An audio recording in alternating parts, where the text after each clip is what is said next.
राम राम भाइयों, मैं थारा भाई अनिल सोलंकी। मेरे यूट्यूब मंच लाउड जाट वॉइस में आप सबका स्वागत है और मेरे नए वीडियो में भी आप सबका स्वागत है भाइयों।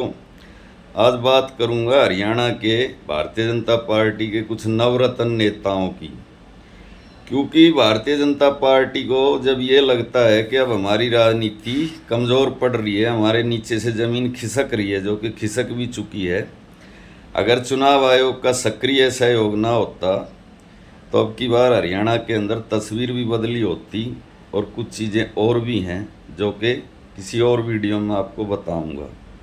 तो आपने एक बात गौर करी होगी कि भारतीय जनता पार्टी के नेता जब भी जिस भी राज्य में उनकी राजनीति कमज़ोर पड़ने लगती है तो वहाँ कोई ना कोई हिंदू मुस्लिम का मुद्दा उठा देते हैं। किसी मस्जिद का सर्वे करवा देंगे, कोर्ट में याचिका लगा देंगे, या किसी मुस्लिम का इनकाउंटर हो जाएगा और ये बता देंगे कि लश्कर तोयबा का आदमी था और षड्यंत्र कर रहा था। तो उससे होता ये है कि आपकी सरकार की अगर कोई उपलब्धि नहीं है ना, तो आप उसको पोलराइज करके वोट ले सकते हो। तो हरियाणा के अंदर भी एग्जैक्टली यही सिचुएशन अभी हो गई है। दोबारा से एक नया नेता, नया तो नहीं है, वो तो बहुत पुराना घाघ है, लेकिन अभी वो लाइमलाइट में आने के लिए कुछ बयान दे रहा है। उसने रोहतक के अंदर एक रैली करी, नायब सिंह सैनी भी मंच पर मौजूद थे और रामचंद्र जांगड़ा ने ये बोला मंच पर खड़ा हो गए कि हरियाणा के अंदर बीजेपी की सरकार आने से पहले एक जाति विशेष का दबदबा था हर चीज़ में, लेकिन आज हमारे मुख्यमंत्री एक ओबीसी समाज से हैं और अब वो भूल जाओ मुख्यमंत्री के सपने लेना। जाट समाज के बारे में ऐसा बोल रहा था, यानी जितना जहर अंदर था वो सारा उसने उगल दिया। उसने 2016 का जिक्र कराया, 2000 करोड़ की संपत्ति का सारा जिक्र कराया, लेकिन असली बात को वो छुपा गया। 2000 करोड़ की भी बात बताऊंगा, आपने सारी बात बताऊंगा। असली बात उसने के छिपाई कि आज जिन जाटों के बारे में वो गलत बातें बोल के और अपना राज्यसभा का जो उसका कार्यकाल ख़त्म होने वाला है, वो नया कार्यकाल दूसरा लेने के लिए ये बयान दे रहा है, तो उसको पब्लिक को साथ में ये भी बताना चाहिए कि जब तू कुछ भी ना था, तेरी कुछ औकात ना थी, जब तू खट्टा के बीटे ठोके करता और तू रंदे मारे करता लकड़ी पे, उस टाइम तेरे को किसने आगे बढ़ाया? भाई तू कितना भी जहर उगल, तेरे अंदर जहर है तो तू उगल उसको, कितना भी उगल। राजकुमार सैनी ने भी उगला था, अब तू उगल ले। लेकिन ये बता कि तेरे को फर्स्ट टाइम किस आदमी ने टिकट दिया था विधानसभा का, और वो किस जाति का आदमी था? तो सबसे पहले इससे टिकट दिया था ताऊ देवीलाल ने 1987 के अंदर। और मज़े की बात देखो, 1987 में ताऊ देवीलाल की इतनी ज़बरदस्त लहर थी कि 90 में तो 85 सीट आई थी, कांग्रेस के 5 आए थे एमएलए। उस लहर में भी और रामचंद्र जांगड़ा चुनाव हार गया था। फिर इसको दोबारा टिकट दिया बंसीलाल ने 1996 में। 1996 में वो फिर हार गया। फिर एक बार और दिया बंसीलाल ने, फिर हार गया। और फिर इसको करनाल से लोकसभा का भी टिकट दिया, ये फिर हार गया।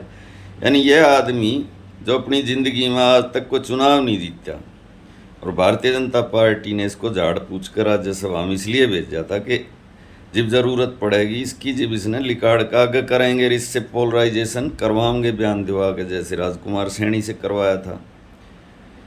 और इसके अगर आप बयान सुनोगे ना, ये कहता है कि किसान आंदोलन के दौरान 700 लड़कियां गायब होगी हरियाणा की, 700। अभी एक लड़की मनीषा का जो भी हुआ मर्डर, खेत में लाश मिली, उससे पूरा हरियाणा जो है हिल गया था, प्रशासन हिल गया था, अधिकारी सस्पेंड हो गए थे और सीबीआई को केस चला गया था। 700 लड़की गायब होगी हरियाणा से, किसी थाने में एक सिंगल एफआईआर नहीं हुई। और अब इसने नई बात कही है, बोला 2016 में 2000 करोड़ रुपए का नुकसान कराया जाटों ने।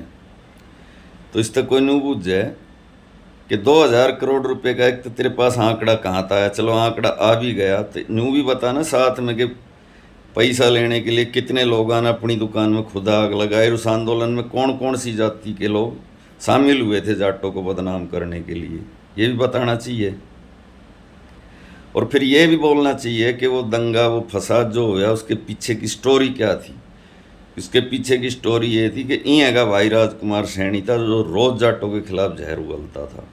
अगर आप लोहे के बेजान टुकड़े पर भी रोज़ हथौड़े मारोगे ना, वो भी आगे तक पहना हो जाएगा, नुकीला होकर वो भी चक्कू बन जाएगा। तो रोज़ एक जाति ने भड़काओगे तो दंगे होंगे, क्या होगा, कब तक सुनेंगे। हमने तो वो भी देखा था जो रोहतक के अंदर भारतीय जनता पार्टी का एक पूर्व विधायक रोशन लाल आर्य 36 कौम तक शपथ दिवा रहा था, जाटों के नाश की कामना करो, वो भी हमने देखा था। लेकिन ये वो आदमी है जिसके दिल के अंदर रहम नाम की कोई चीज़ नहीं। जब हमारे देश की 26 या 28 जवान लड़कियां विधवा होगी पहलगाम में, इसने उनके बारे में भी ये बोला था कि उनके अंदर कॉन्फिडेंस की कमी थी, वीरता की कमी थी, ना तो भिड़ जाती। तू भिड़ ले जाके, वे जो ट्रेनिंग ले काम है ना कश्मीर में, उनके आगे फौज के भी पसीने आ जाएं। फौज को भी कई बार एक ऑपरेशन पूरा करने में हफ्ता हफ्ता महीना महीना लग जाता है। और ये कह रहा है कि उन औरतों को डरपोक बता रहा है। कहते हैं ना, जिसके पाँव ना फटे विवाही वो क्या जाने पीड़ पर आई। जिसके घर से आदमी जाता है उसी को पता होता है। तो भाइयों, मैं जो ये बात कह रहा हूँ कि जो उसने अपना कर्म करना हो तो वो करेगा। लेकिन कुछ लोग अगर ये बात कहते हैं ना कि भारतीय जनता पार्टी सबका साथ, सबका विकास, सबका विश्वास, उनको ये बात सोचनी चाहिए कि मुख्यमंत्री के मंच पर खड़ा होकर वो आदमी गड्ढे मुर्दे उखाड़ रहा है, पुरानी बातों को बोल रहा है, और मुख्यमंत्री सैनी मंद मंद वहाँ बैठ के मुस्कुरा रहे हैं। एक प्रयोग पहला करके देख लिया राजकुमार सैनी का। उस राजकुमार सैनी की भी वो स्टोरी है जो इस रामचंद्र जांगड़ा की है। वो तो चौटाला की सरकार में मंत्री रहा था, बंसीलाल की में भी रहा था। यानी जाटों की सीढ़ी पकड़ के ऊपर चढ़ा और फिर जाटों को गाली देने लगा, और वो एक काम भी वो कर रहा है। समाज को घुमा फिरा कर वही विभाजन जो पहले हुआ 2016 में वहीं ले जाने की तैयारी है। क्योंकि ये चुनाव ये जीत तो गए, लेकिन 22,000 का फर्क रह गया। सीट भले 10 ज़्यादा लेगी बीजेपी कांग्रेस से, लेकिन जो 10 सीटें कम आई उसके पीछे कहते 22,000 वोट का फर्क था। तो समाज को कैसे दोबारा बांटा जाए, कैसे विभाजन किया जाए, उसके लिए इस रामचंद्र जांगड़ा को इन्होंने तैयार किया है। और अभी यूपी के अंदर एक फरमान जारी करा है योगी आदित्यनाथ जी ने कि कोई भी आगे से जाति की पंचायत, जाति का सम्मेलन, जाति की रैली नहीं होगी, और कोई अपनी गाड़ी के पीछे जाति का नाम नहीं लिखेगा।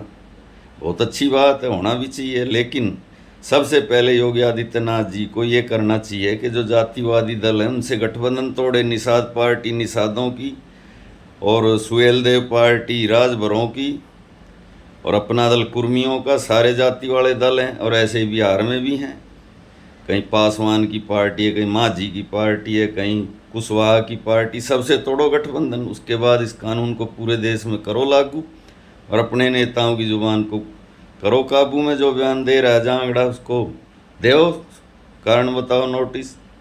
फिर मानना है खुद की सेना, छतरी सेना, करनी सेना पे तो कोई एक्शन नहीं, और दूसरा पे रोक लगा रहे हैं कि कोई जाति का सम्मेलन नहीं होगा। ये कहाँ का इंसाफ है। तो खैर, मैं एक बात कहूँगा आखिरी में अपने वीडियो को ख़त्म करने से पहले कि अभी और भी भड़काऊ बयान इस जांगड़ा के द्वारा दिए जाएंगे। इस पे जाट समाज को बिल्कुल ओवर रिएक्ट नहीं करना है। किसी किस्म की कोई ऐसी बात नहीं करनी है जिससे हरियाणा का समाज फिर से पोलराइज हो जाए, क्योंकि ये चाहते हैं ऐसा हो, फिर से दंगे फसाद हों, और फिर से हमको अगले और 15-20 साल राज करने का मौका मिले। तो भाइयों, मैं आपका भाई अनिल सोलंकी आज का वीडियो बस यहीं पे ख़त्म करता हूँ। वीडियो कैसा लगा भाइयों कमेंट करके बताना। अच्छा लगा तो अपने ग्रुप में शेयर करना, लाइक करना, कमेंट ज़रूर करना। और जो भाई अभी चैनल से जुड़े हैं वो चैनल को सब्सक्राइब करें, और जो भाई फेसबुक पे वीडियो देख रहे हैं वो फॉलो करें। आपका भाई अनिल सोलंकी, मिलता हूँ अगले वीडियो में।